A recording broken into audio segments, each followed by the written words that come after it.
All right, welcome back. News and Talk 1380 WAOK, the voice of the community. I told Darnell, play a nice, happy Father's Day song so that we could talk about Father's Day. And Darnell played, I left home to be with my side piece. I did play a nice song. It's Father's Day. Darnell, did you not get your breakfast in bed for Father's Day? Yeah. It was right underneath a rainbow with a pot of gold. Look, everybody isn't bitter like you. You don't have to be playing side piece music on Father's Day. Oh, I'm just getting started. We only have an hour left. Oh, God. All right, joining us now to talk about Father's Day and some of the other issues regarding expatriation, the African-American community, we have friend of the show, the Prince of Pan-Africanism, Dr. Umar Johnson. Dr. Umar, how are you doing? Good afternoon. Glad to be back.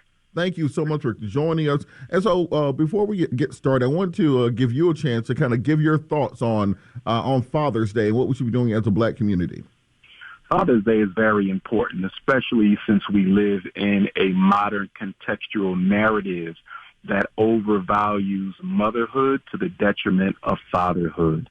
In my opinion, coming from the perspective of a school psychologist, children need both parents. Mothers are extremely important and fathers are extremely important. But sometimes we tend to normalize the absenteeism that we see in our community, which is not primarily, in my opinion, the result of irresponsible men, but it has a lot to do with mass incarceration as well as the devaluation of fathers who are not economically able to provide for their children as best they can. So I want to say happy Father's Day to all black men, not only in America, but around the world, for being fathers not only to their own children, but to all of our children in the community. All right, and thank you so much for that, because you're correct. Far too often we tend to throw away men in our society based on their economic abilities and forgetting the other talents and skills and what they have to offer to the family.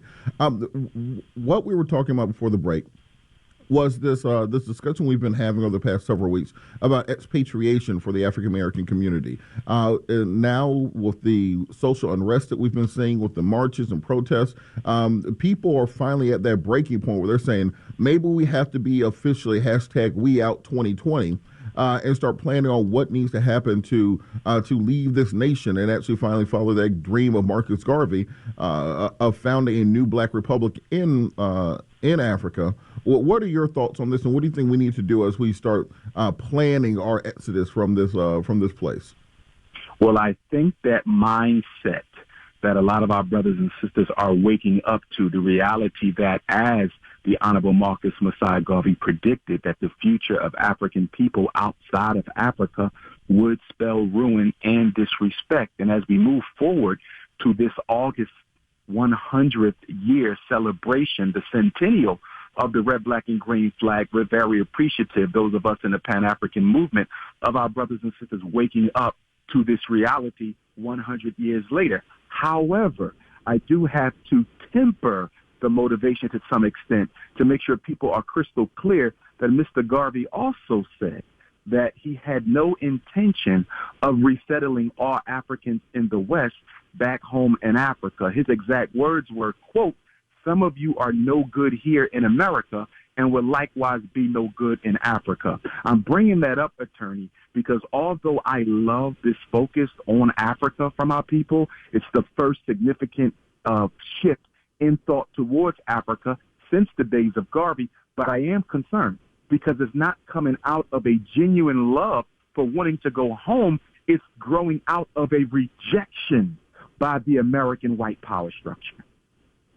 And break that down a little bit, because part of the issues we had with the Monrovia movement, with the resettling of Africans after from slavery to Africa, then was that there was this idea of maintaining your status as an American, but simply being in Africa, and that caused us to not be able to mix with or settle with the indigenous population, and we became almost like Animal Farm, these same colonial oppressors that the white people were. We just simply had dark skin while doing it.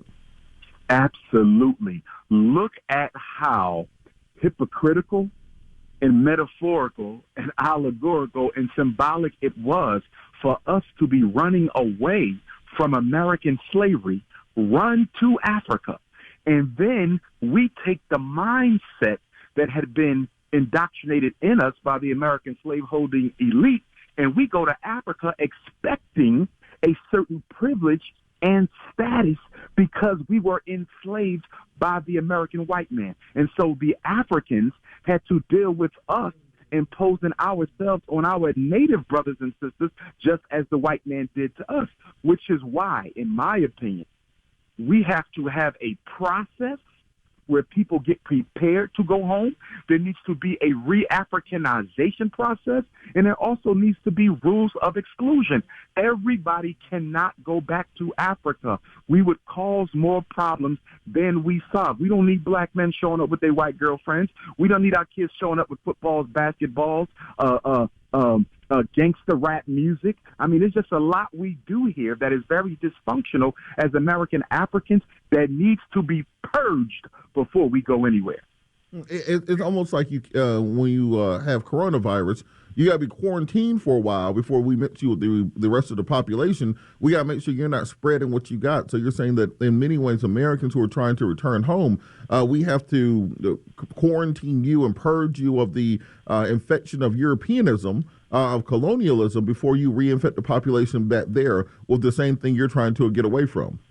Absolutely. And I could see the FBI and CIA salivating at this move because, on the one hand, attorney, back in the 1970s, the National Security Agency put out a memorandum that said its greatest concern for American foreign interests was the political and economic unification of blacks in America and Africans on the continent. They named black nationalism and pan-Africanism by name as being major concerns for American foreign interests on the continent. So I could see them operating right now by infiltrating the movement between us and our brothers and sisters there. It only takes one. It only takes one Negro to show up in Africa and make one disrespectful, dismissive comment about traditional African culture, and there goes the repatriation movement. We're going to